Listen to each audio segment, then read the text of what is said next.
Ecology is the study of relationships among living organisms and the interaction of those organisms with their environment. When we look at ecology, we're going to first start off with the organism, and we'll go into the definition of each of these.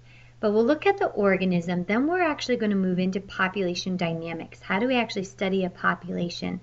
And then we'll look at communities, where we look at many populations together.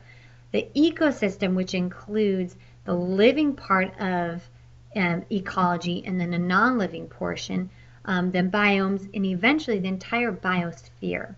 So let's look at each of these individually.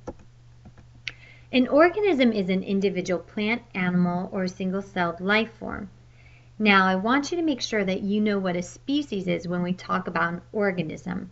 A species is an organism that is capable of exchanging genes or interbreeding. So when we look at an organism, we're just studying an individual plant or animal that can interbreed. So let's say, for example, a dog. A dog can only interbreed with a dog. Any sort of other animal, you could think of a horse. Obviously, horses interbreed with horses. But let's say we did have a horse interbreed with a donkey. You would get a mule. But we would not consider this its own species, because that mule is actually infertile and is incapable of actually producing offspring. So in our example, I want you to think of, let's think about a goldfish, okay? A goldfish would be an organism. Okay? A population are individual organisms of a single species sharing the same geographic location. And so if we're talking about population, we're looking at a group of goldfish living together. So like a pool or a class of actual goldfish. So remember again, species is an individual belonging to a group of organisms that have common characteristics, and as I mentioned before, are capable of mating with one another to produce fertile offspring. The biological community is an interacting population of species that occupy the same geographic region. And so, interacting population of species. This is, for example, we're taking population of goldfish, interacting with a population of salmon, interacting with a population of crabs, interacting with herrings. They all coexist in the same geographic region, so the same location. Ecosystem is a community of all living organisms, so we would consider this the biotic aspect of ecology, plus climate, soil, water, rocks, and any other non-living factor. Non-living factor is an abiotic factor. So community interacts, we're looking at ecosystem as a community interacting with their environment.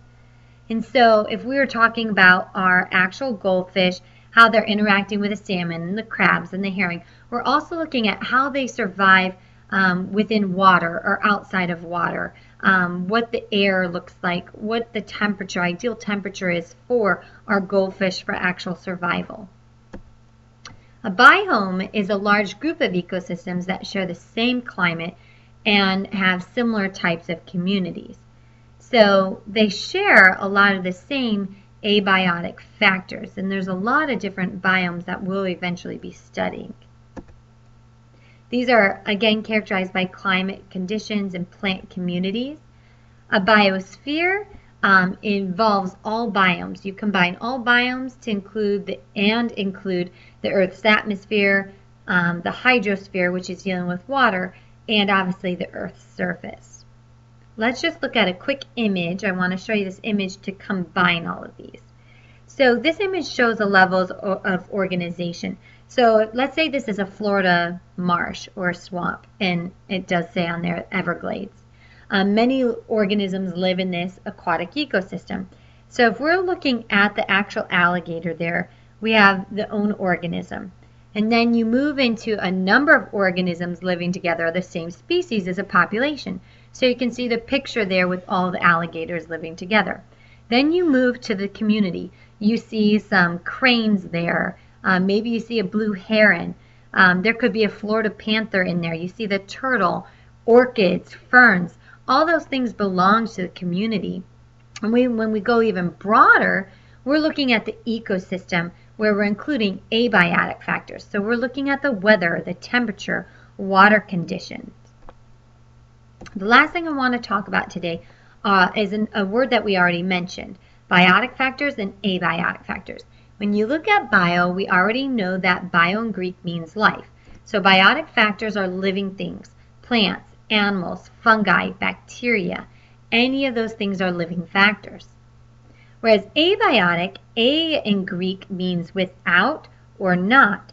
And so these are non-living things.